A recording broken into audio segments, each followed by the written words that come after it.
Ito, ibang place naman to. Sa Yuka no Sato naman to. Pero sa bandang Kamiyamar yan.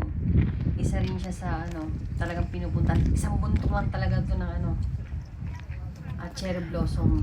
As in talagang ang ganda niya. Yan o.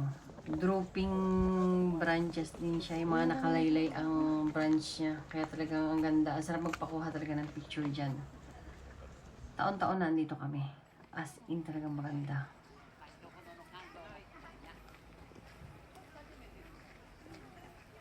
Hanggang taas yan, kaya na napagod na kami mag-iina. Tapos pag pumunta kayo, super traffic talaga. Magtiyaga kayo, tapos wala talaga kayong mapag-parkingan.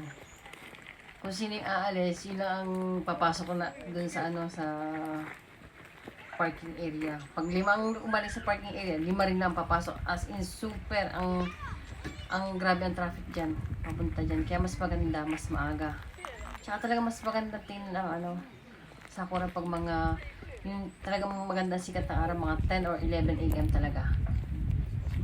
Yan lang po ang ating vlog for Sakura. Bye! Mataning!